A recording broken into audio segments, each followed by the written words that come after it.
तो बच्चों हमारा नेक्स्ट लेक्चर हमारा क्या है, इसके ऊपर है, एवरेज एटॉमिक मास के ऊपर है। ठीक है, हमारा क्या है, एवरेज एटॉमिक मास के ऊपर अगला लेक्चर है आपका। तो अगर आपको लेक्चर पसंद आ रहा है तो आप जरूर इसको रिव्यू करिए कि कैसा आपको लेक्चर लग रहा है। ठीक है, तो चलिए शुरू करते हैं, एवरेज एटॉमिक मास क्या होता है। चलिए, तो it is defined of an element is sum of the masses of its isotope and multiply by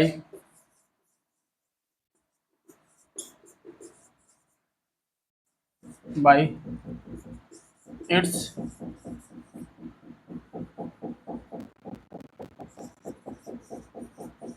abundance। ठीक है, ये इसका डेफिनेशन है। It is define of an element is the sum of the masses of its isotope, है ना, sum of the masses of its isotope and multiply by the its abundance, है ना, it's abundance. मतलब कि बच्चों इसका मतलब क्या होता है, समझो इसको। जैसे कि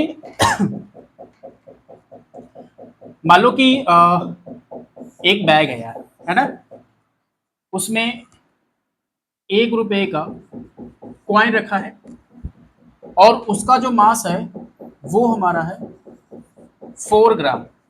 ठीक, इसका हमारा है 4 ग्राम, हमारा इसका है 4 ग्राम। 1 रुपए का कॉइन है और इसका मास कितना है, 4 ग्राम है। और एक दूसरा है, 5 रुपए का कॉइन है और उसका है 5 ग्राम। अब बोला है, अब इस एक का हमारा 4 ग्राम है, एक का 5 ग्राम है, बोला है इन सब का एवरेज मास बताइए, इन सब का एवरेज मास बताइए। या तो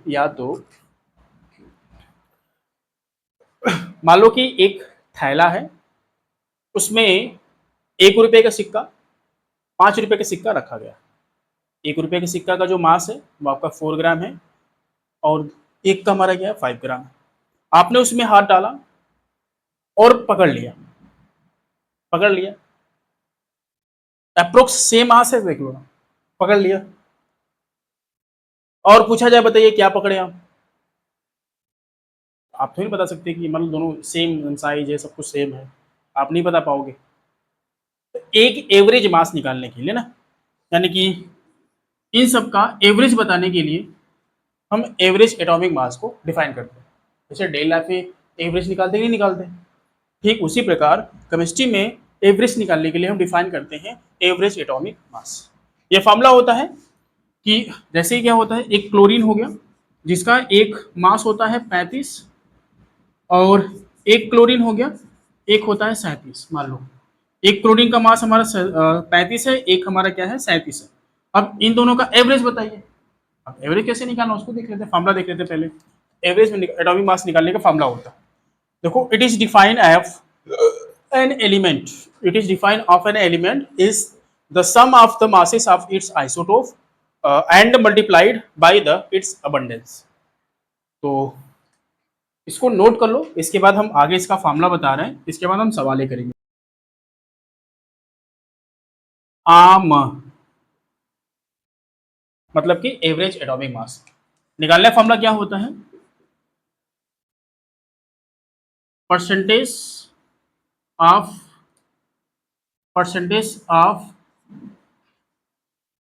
फर्स्ट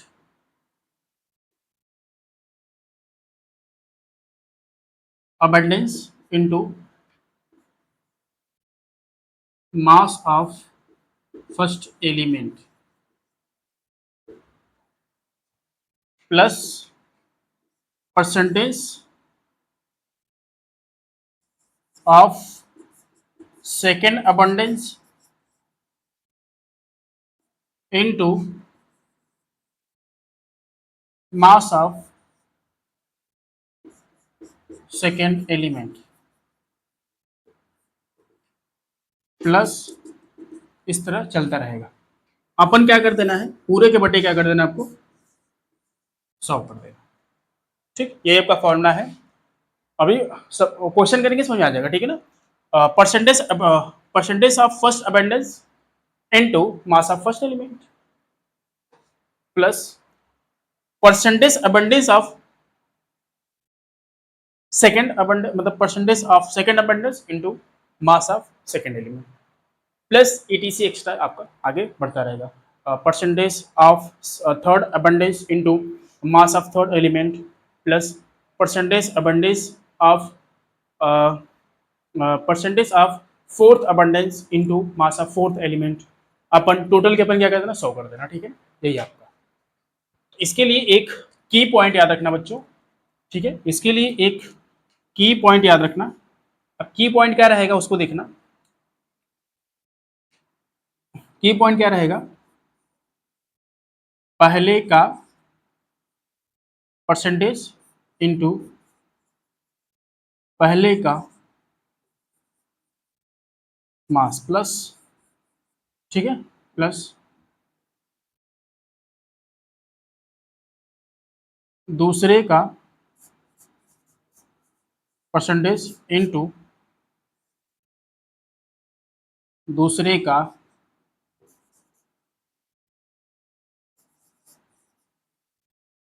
मास। इसको समझ गए तो काम हो गया। पहले का परसेंटेज इनटू पहले का मास प्लस दूसरे का परसेंटेज इनटू दूसरे का मास। तो नोट डाउन करो, फिर आगे सवाल करेंगे, समझ में आ जाएगा यार, ठीक है ना। तो ये की पॉइंट आप लोग याद रखना, की पॉइंट 35% क्लोरीन आपका 35 दे दिया है, which has an atomic mass of 35 AMU and 25% chlorine 17 हो गया और 37 हो गया, which has a mass of 37 AMU। Then what is the atomic mass unit, ठीक है। तो हम देखेंगे एटॉमिक मास यूनिट क्या होता है, ठीक है बच्चों। तो हम देखेंगे इसका एटॉमिक मास यूनिट क्या होता है, ठीक है। चलिए, हम बोले थे, देखो लगाएं सवाल। चलिए, इधर लगा रहे, ठीक है। आई होप यहाँ पे दिख रहा होगा। चलिए देखो, एक हमारा क्लोरीन है जिसका जो मास दिया है वो आपका 35 दिया है और जो उसका परसेंटेज है वो हमारा 75। देखो पहला बात, क्वेश्चन में समझो कि पहले का जो क्लोरीन, एक एलिमेंट हमारा क्लोरीन है जिसका मास क्या दिया है, जिसका मास क्या दिया है 75%, और उसका जो परसेंटेज कितना दिया है, अरे 35% या 35 मास दिया है और 75 परसेंटेज दिया। और सेकंड का 37 आपका 37 मास दिया है और परसेंटेज आपका 25 हो गया। बस फॉर्मूला लगा दो यार,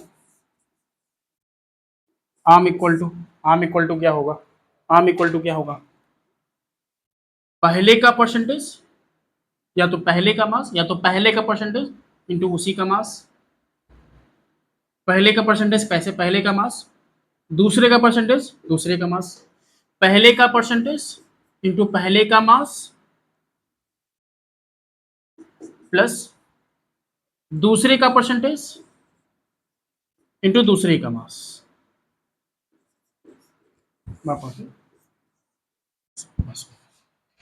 पहले का परसेंटेज पहले का मास इंटू दूसरे का परसेंटेज दूसरे का मास बटा के 100 कर देना। अपन क्या कर देना 100।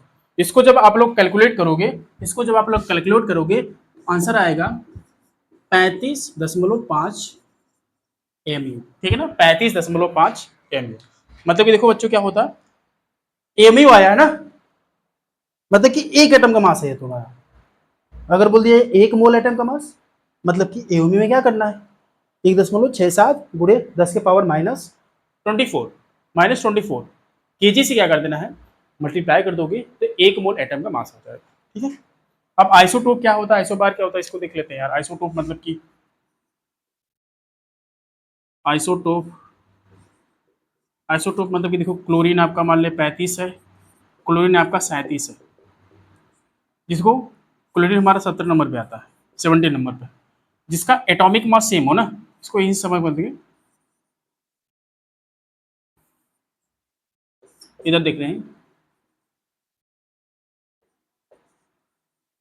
Atomic number